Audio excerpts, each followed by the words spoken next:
Perbandingan sirkuit Sepang dan Mandalika, mana yang lebih megah? Baiklah, video ini akan mencoba menguliknya secara head to head. Sirkuit Mandalika Lombok Tengah, Nusa Tenggara Barat punya kehormatan untuk menjadi tuan rumah tes pramusim MotoGP 2022 pada tanggal 11 hingga 13 Februari kemarin. Selain itu, sirkuit Mandalika juga menjadi tuan rumah balapan MotoGP Indonesia 2022 pada tanggal 18 hingga 20 Maret mendatang. Sirkuit kebanggaan Indonesia ini baru saja diresmikan Presiden Joko Widodo pada hari Jumat 12 November 2021. Meskipun baru, sirkuit Mandalika diharapkan bisa menjadi kebanggaan Indonesia dengan menggelar berbagai ajang balap internasional di masa depan. Seiring kehadirannya, sirkuit Mandalika kerap dibandingkan dengan sirkuit milik negeri tetangga, yakni sirkuit Sepang di Malaysia. Maklum, kedua sirkuit itu akan menjadi tuan rumah MotoGP pada musim 2021. Lalu, sirkuit mana yang lebih megah menurut kalian? Yang pertama, kita akan lihat dari sisi biaya pembangunan dan tata letak sirkuit. Sirkuit Sepang jauh lebih tua ketimbang sirkuit Mandalika. Pembangunan sirkuit Sepang memakan biaya 300 miliar dan rampung pada 1998. Sirkuit sepanjang 5,5 km itu diresmikan pada tanggal 9 Maret 1999. Sirkuit Sepang memiliki 5 tikungan ke kiri dan 10 tikungan ke kanan. Lintasan lebar sirkuit Sepang sangat cocok untuk manuver menyalip dan banyak throttle terbuka. Sekedar informasi, luas keseluruhan sirkuit Sepang adalah 90 hektar. Sementara itu, sirkuit Mandalika memiliki panjang 4,3 km dengan 6 tikungan ke kiri dan 11 tikungan ke kanan. Luas keseluruhan sirkuit kebanggaan bangsa Indonesia ini adalah 120 hektar. Sekedar informasi, biaya pembangunan sirkuit Mandalika menyentuh 1,2 triliun atau 4 kali lipatnya biaya pembangunan sirkuit Sepang. Selanjutnya dari sisi aspal, Direktur Konstruksi dan Pengembangan MGPA, Duyanto Eko Winario mengungkapkan aspal yang digunakan untuk lintasan sirkuit Mandalika menggunakan aspal terbaru Stone Mastic Aspal. Aspal ini disebut merupakan yang terbaik di dunia, bahkan mengalahkan sirkuit Sepang.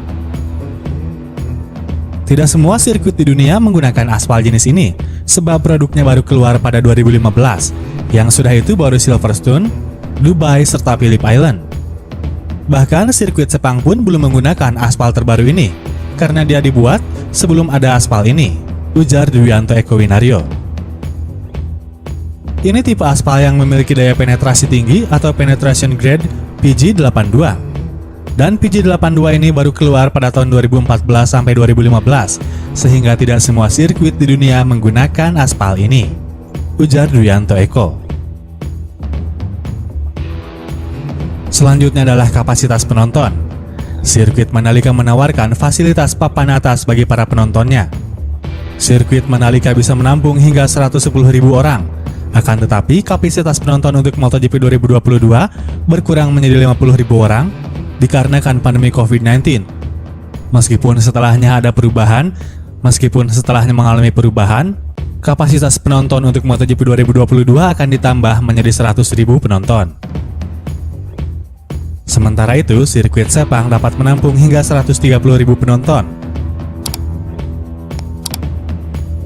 Dan yang terakhir yang merupakan keunggulan Mandalika adalah keindahan alam.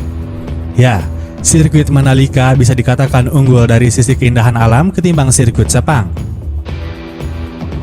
Karena dekat dengan pantai, setiap orang di sirkuit Mandalika dapat melihat pemandangan alam indah khas Lombok.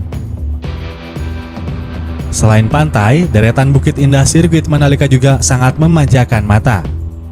Sementara itu, sirkuit Sepang mengandalkan pemandangan indah dari pohon-pohon palem yang ditanam di sekeliling trek. Jumlah pohon palem terus ditambah setiap tahunnya untuk menambah keindahan dan keasrian sirkuit kebanggaan Malaysia ini. Nah, berdasarkan perbandingan head to head tadi, sirkuit mana yang menurut kalian lebih megah?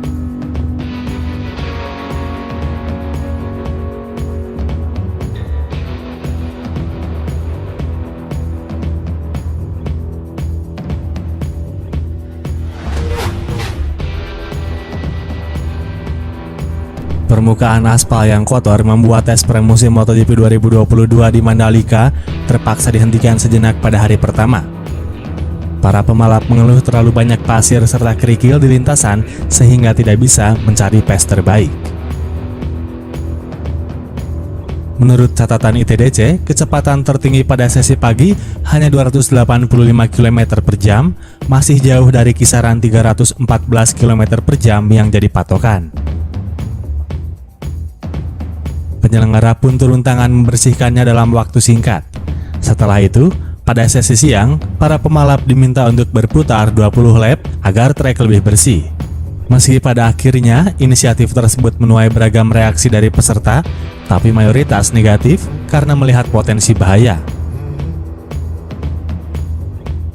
Tentu saja hal ini masuk dalam evaluasi Dorna Sports dan FIM. Mereka meminta ITDC selaku pemilik sirkuit dan MGPA memastikan kebersihan lintasan dan berbagai rekomendasi lain yang mesti dijalankan. Direktur Utama MGPA, Priyandi Satria, mengutarakan duduk permasalahan yang membuat sirkuit kotor. Kekurangan kita adalah setelah WSBK November lalu, sirkuit memang tidak dipakai. Ditambah lagi debu ekstra banyak dari depan, sisi pembangunan di jalan, di dalam juga ada pembangunan jalan dan tribun, katanya. Semua debu ini selama 2 bulan masuk ke lintasan dan menumpuk di sela-sela agregat. Itu yang menyebabkan banyak debu, tambah Priyandi Satria. MGPA sudah menyiapkan beberapa metode untuk membersihkan lintasan sepanjang 4,3 km itu, sehingga para pembalap nyaman dan aman kala berlaga di sana. Track day merupakan opsi terakhir karena sirkuit ini ditutup untuk tujuan perbaikan. Sebagai informasi, track day merupakan ajang di mana pihak luar boleh menggunakan sirkuit dengan syarat tertentu. Itu cara yang paling mudah untuk membersihkan sirkuit. Namun dengan jadwal yang diajukan PT PP untuk memperbaiki lintasan, maka sirkuit ditutup hari ini sampai selesai pengerjaan, kata Priyandi Satria. Mungkin setelah pekerjaan PT PP selesai, kami akan rutin melakukan pembersihan lintasan, baik dengan track sweeper atau menggunakan karpet, tambahnya. Sementara itu, Direktur Utama PT Pembangunan Perumahan Persero, Novel Arsyad, menjamin tersedianya perangkat pembersih. Kami punya alat pembersih lain agar prosesnya bisa dilakukan secara rutin, setidaknya sampai menjelang MotoGP, tuturnya. Agar kebersihan lintasan terjaga ke depannya, maka kemungkinan selama tak digunakan untuk MotoGP atau WSBK, sirkuit Mandalika dibuka untuk umum. Trek ini tidak akan ditutup ke depannya, diusahakan jadi trek umum, di mana kita bisa berharap bisa menjalankan berbagai kegiatan. Misalnya orang yang bawa kendaraan ingin mencoba kendaraan di situ, tentunya juga memfasilitasi kejuaraan daerah maupun kejuaraan nasional. Pungkas Andi.